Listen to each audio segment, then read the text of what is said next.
Well, hi, folks. I am back at the National Library at Soli, Yeah, I suppose. I just realized that's the neighborhood name. yeah, Solely. Soli, with Anders Kvernberg, specialist librarian at the Map Center at the National Library. And we're going to talk a little bit about the amazing collection of historical maps here, beginning with the oldest map. So what can you tell us about this? This map is the oldest in our collections. It's the so-called Ulm map. It's printed in the German city of Ulm in 1482. And the thing you notice immediately is that America is missing. Yep. For obvious reasons, because this is 10 years before Columbus. It just occurred to me. I didn't think of anything as missing exactly. I just thought, oh, it's a map of the old world. But you're right. Yeah, I guess no one would have thought to put that there. No, not yet. It's so it was produced in Germany and looks like it's in Latin. Yeah. And I like all the cherubs around the map. Yeah, those are the wind directions. Oh, I see. Which were traditionally drawn as people blowing winds. Sure. How did this come to be in Norway? The map belonged to a private collection in New York, actually, which we acquired in 2019. Oh, you were just telling me about this, the big windfall that came in recently. All right. The reason it's included in the collection is that this is the first printed map showing Scandinavia. Huh. How good is it? Because it looks like it depicts Scandinavia as an island. How good it is really depends on what region you're looking at. For the Mediterranean, it's quite exact. Okay. The Mediterranean people were Italians and North Africans had been mapping the coasts for a long time already, very precisely because of all the maritime traffic. Sure. Scandinavia had been visited by German traders, but they were not very big map producers. So, if you're talking about Scandinavia, the map is not very accurate. It's too bad. The top part, which you might think is Scandinavia, is actually an attempt to depict Greenland. Wow. Because I did not realize that. They had this idea that Greenland, they knew it existed, but they figured it had to be connected to mainland Europe somehow, which of course proved to be incorrect, but that's how they did it. And the squiggly part below is actually the Scandinavian peninsula. That is remarkably out of scale, yeah. But I suppose they did not know that. You can sort of recognize Great Britain. Yeah, that's actually what I first thought was Scandinavian. Yeah. Just because of the way that it curves there. Yeah. So the squiggle between Great Britain and the assumed Greenland, that's Scandinavia. And the same atlas that this map came from also had, you have that on screen. This one is a close-up of Scandinavia. So it's drawn exactly the same as in the big one. Okay, I see. But it's got more details, more islands, and more place names. And what's fascinating about it is that even though the map image looks completely wrong to us, it doesn't look anything like the outline of Scandinavia, but the way it depicts the terrain, you can tell it was actually drawn based on first-hand observations, because it has mountain ranges, it has lots of inlets and fjords and lakes, and it has lots and lots of tiny islands. It took me a moment for my eye to resolve what I was looking at. I see Sjælland. So from that I can kind of navigate up. Yeah. And it looks like the Atlantic coast of Sweden down to the southeast coast of Norway. I can kind of see what it's representing. Yeah. And then it looks like, I suppose it's just angling too much to the northeast and showing the western coast of Norway. Yeah, actually this is the southern and western coast of Norway on this side. Oh, I see. And then this is northern Norway, the very bent part. I see. And The reason you can tell is that they actually did put in, you can't see it from a distance, but they put in lots of tiny little place names. Oh. And surprisingly many of them are correct. So you have Oslo, you have Stavanger, Bergen, Trondheim, all the way up to northern Norway. You have cities in northern Norway as well, represented here. Wow. So the direction of the map and the sort of the north-south of it is completely wrong. Yeah. But the terrain and the places shows that it was clearly drawn by someone who at least talked to people who had actually been here. Very interesting. And those must necessarily have been German Hansa traders. Sure.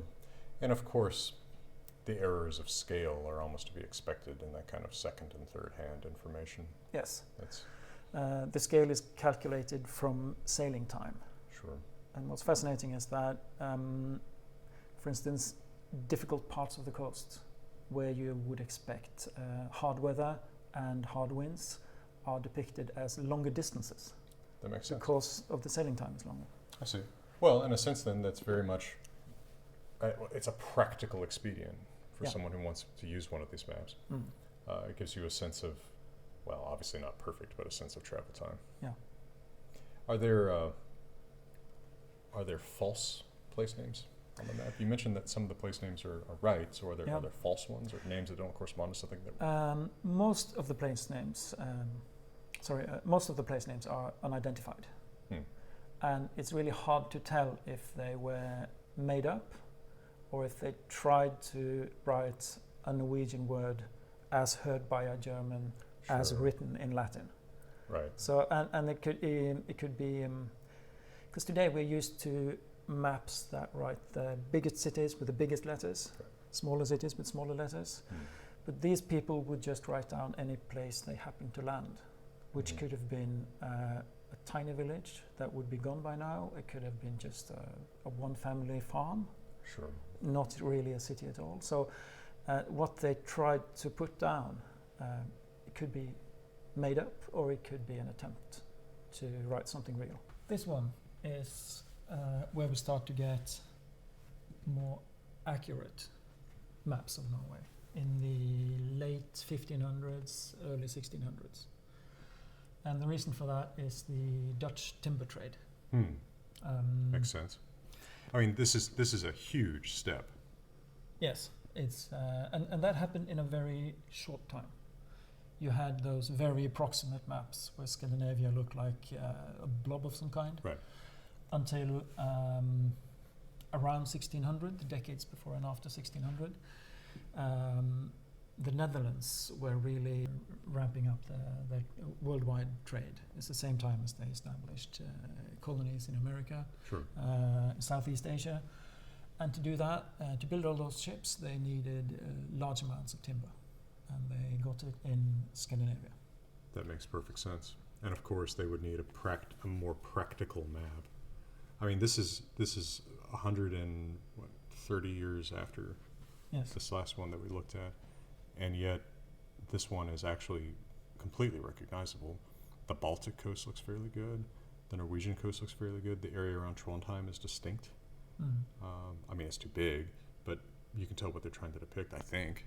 Isn't that the area around Trondheim there with the big inlet? Actually, they're confusing it a bit because you see Trondheim is up there. They call it Dronten Oh, okay. in Dutch. So it's actually so that may be Solknefjord or something that they think is that huge. It does go too far inland, but you can tell. What actually happened, I think, is that one guy, one navigator depicted a large fjord, and then other ones heard about it, and then the maps just started drawing it like that. So it's not, if you look at it geographically, it's in southern Sunnmøre, but the place names are sort of randomly placed. Oh, okay. So it's still a very approximate map. Right. And it's still very coastal. I mean, lots of place names around the edge of the coast, but not inland. Yeah. And only a vague line of mountains between Norway and Sweden. Okay. Yeah. I mean, once you look at it a little bit closer, it breaks down a little bit, but it's extremely impressive as just the outline of Scandinavia compared to the other one. And remember that the Dutch traders had no interest in going inland. Sure. They Makes would sail as short into the fjords as they could, for several reasons. The most important one is that with a large sail ship, if you go too deep into a fjord, you have to wait for the exact right winds and current to get out again. Makes so you sense. could be stuck for a long time, and that's very expensive. So what happened would they would go as short into the fjords as they could, but the local farmers who owned the forests and owned the sawmills knew that the Dutch paid very well for timber, so they would row out and meet the trading ships in the outlets of the fjords. And to this day, there are several Norwegian cities that their position today was determined at this time by where was the best meeting point. So where the currents in the fjord were perfect for the Dutchmen to go in and the farmers to come out. That makes perfect sense. What's an example of a town cited like that? For instance, Molde, where I'm from, is one of those. Oh. It originated as a timber trading place in the 1600s. That makes perfect sense. And I have to imagine that, probably the language of trade is Low German. Probably something like something like the Dutch, that the Dutch are bringing with them. What the Dutch did was they would recruit a lot of locals as pilots on board the ships and as interpreters. Makes sense. And Dutch and Norwegian isn't really that different today. And they were probably more different then. Yeah. I mean, if you think about all the influences come in from Dutch and Low German. Yeah, because what happened, partly as a consequence of this, it had started already with the Hanse traders, but Norwegian actually acquired a lot of Dutch loan words in this period. Well, you think of all the words with German and Dutch prefixes. Yeah. Betala, and everything else with ba and for, and words like that. Yeah. It completely changed the Norwegian language, and especially in maritime vocabulary, you have a lot of Dutch words. That makes perfect sense. I can show you something here that has to do with the practical sailing, because most of these maps are illustrations to the books, to the atlases they would actually use on the ship. For instance, the last one we looked at, the map of all of Scandinavia, you would sail by that because you need details of the exact. That's like driving with a world map. Right, it's not It doesn't really do anything. The most important part of the atlases were the terrain descriptions. And this is a way of navigating that completely predates maps as a concept. I see. I've never seen anything like this, but once you point it out, I mean, it's actually it's an ingenious solution. Yeah. So the north coast of Kvernberg, right? And what you have is a text describing as if somebody is telling you the way. You have to go to the place where you see this mountain that looks like this. And when you're in a position where that mountain lines up with the other mountain that looks like this, then you take a right into the fjord. And there's a guy with a sawmill that will sell you timber. And it has little drawings of all the mountains and how they line up. You know, it's interesting that the Dutch text is in Fraktur, and then the local place names are quoted in the Roman script. Yeah. This was just a normal thing to do. Lots of old texts have this. Sure, but it's and many of the maps also have the Latin names of places in one typeface, and then the Dutch names in another. It's an artifact of another time when people felt that certain fonts, effectively from our modern perspective, went with certain languages. Yeah. But I'm intrigued that, for all that we said that Norwegian and Dutch, for example, aren't that different, that they feel that Norwegian goes with Roman script, right? Yeah. And I think maybe the most fascinating thing about these strange descriptions is that because we often get questions about, do you have Viking maps? Oh, Maps sure, from of course. the Viking era, and we don't, because that doesn't exist.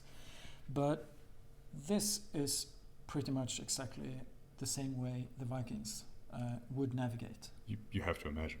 Yeah. And there is the closest you get to a surviving Viking map, in quotes, would be a short description in Hög's book, where it's quoted how to sail from Norway to Greenland. Mm-hmm. And it mentions the exact same kind of observations, because you keep due west, and when the Faroe Islands, when you pass the Faroe Islands, you're supposed to be so far south of them that the valley, like the tip, the bottom of the valley exactly touches the horizon. Right. That means you're on the right. And then it goes on to describe, you won't see Iceland above the horizon, but you will see the birds that, land birds. And that's the way you keep the course. And there's one such surviving text, but obviously there were thousands of them describing every route that someone would take. Sure. Well, and a lot of that must have been preserved orally. Yes. And people are just passing on this information and probably making their associates or sons or what have you repeat it back to them. Yeah. Now repeat back to me. Do you know how to sail? That makes perfect Absolutely. sense. It's just a coincidence that one of these were written down centuries later. Yep.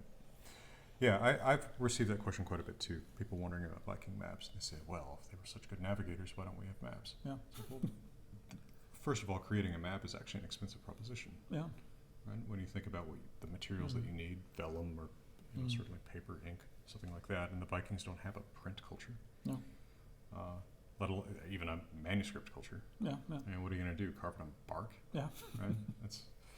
But it's a reasonable question that people don't necessarily know that. This is actually a very compelling item. So is there an entire atlas like this? I don't know what to call it. Okay. Yeah. When a Dutch trader would buy an atlas for practical use on an actual journey, the maps would be just to help him get an overview of the area. But these are all the details. This is the one that he would read and memorize and have in his hand on deck when trying to fix his position. It makes perfect sense to me, and I'll admit that I had never conceived of the existence of such a thing, and now that I'm looking at it, I understand absolutely how this is actually more valuable to someone who doesn't have satellite imagery than that is. This is fascinating. Yeah, in a way, it's completely different from all the maps as we know them, but in a way, it explains so much more. Exactly.